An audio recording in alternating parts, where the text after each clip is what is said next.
How teachers can deal with the most challenging children.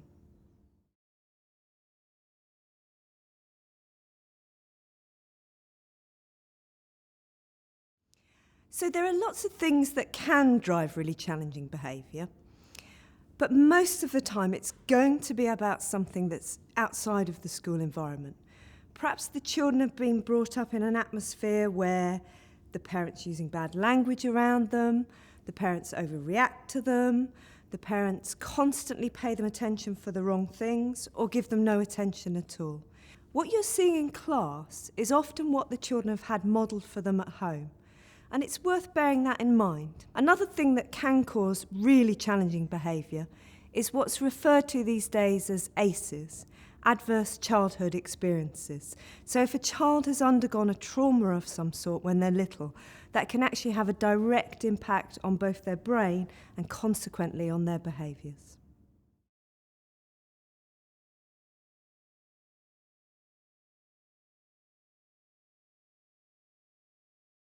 The question of how we differentiate for behaviour is a really complex one. But basically, the way I see it is this. You need to apply something called flexible consistency. It sounds like an oxymoron, doesn't it? It sounds like it doesn't make sense. But flexible consistency goes like this. You have a consistent set of standards that you want all children to achieve. So everybody listens to the teacher and to each other. Everybody wears their uniform well, everybody works at their hardest. But what you understand is that not all children will find it as easy to reach those standards as others.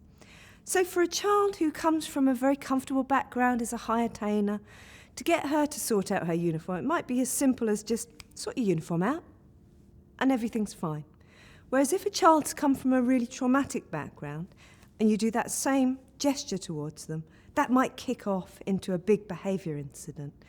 So it's about understanding that you need to be flexible in how you approach individuals whilst maintaining the same high standards for all.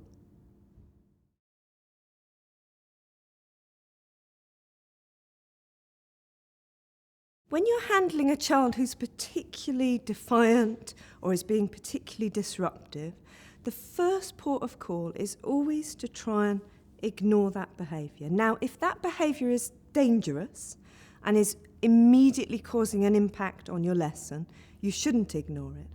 But a lot of the time, what seems to you like a really problematic thing, the child saying, "I'm not doing this work," well, what happens if you turn to another child and deal with that child instead? So that would be my first port of call. See if you can actually ignore that behaviour. Encourage the child to control their own behaviour rather than you constantly dealing with it. If it's a situation where the child is actually in immediate danger of doing something either to themselves or to somebody else, then call straight away for help. If you're on your own in the classroom, it's essential. Send another child to bring another trusted adult to help you deal with the difficult situation.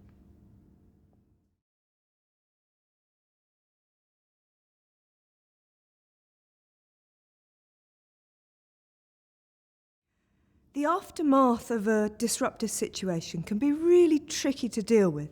The first thing to do is to understand that it will impact on you emotionally. I remember the first time there was a fight in my classroom, and after we'd dealt with the fight, I went out into the corridor and I can remember shaking and crying. It had actually really affected me. So the first thing to do is to deal with your own feelings before you try and sort out the children. I think it's worth talking to children generically about why some children struggle to behave, what might cause them to kick off. Not referring to any individual specifically, but helping them to understand what some of the causes of that difficult behaviour might be. The other thing to do, of course, is to use your voice and your body to calm them, to show them that we're okay, we're safe, it's all over now, and that you don't need to worry.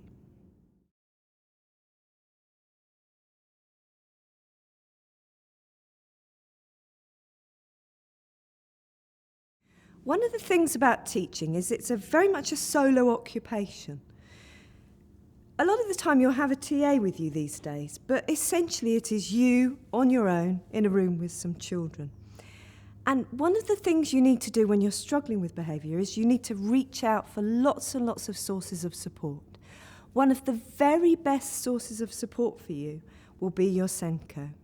I remember years ago going to the Senko and saying, I just do not know what I can do about this particular individual.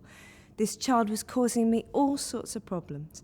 And the Senko said to me, well, actually, that child really responds to his dad being pleased with him. So the next lesson, I met this child and I said, do you know, if you do really well in this lesson, I'm going to phone your dad and tell him how great you've been. And the child worked really well for me. So at the end of the day, I went and I got the phone number and I made the phone call and I phoned the dad. I said, hello, is that Mr. X? And do you know what he said to me? He said, what's he done now? And I thought, of all those parents of children with difficult behaviour, how often they find that the school is calling them to say that there's been a problem.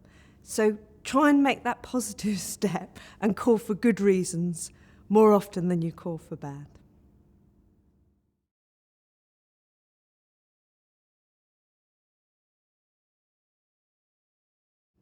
Self-regulation is absolutely essential because what we want is for children to behave when we're not in the room. We want them to regulate their own behaviour because one day they are going to leave us and move out into the world where they need to make good choices for themselves. One really good method for helping children regulate their own behaviour is to present behaviour to them as a choice. So let's say a child isn't working. You go over to them and quietly you say to them, you have a choice. You can get on with the work now and you'll achieve loads and maybe we can show mum or dad later on what you've done. And then you sound a bit disappointed or a bit sad. Unfortunately, if you choose not to complete this work now, then you'll leave me with no option but to, and then whatever the consequence will be. And what you're helping the child understand is that their behaviour belongs to them. They have not only the duty to regulate their own behaviour, but they also have the power. They can take control of themselves.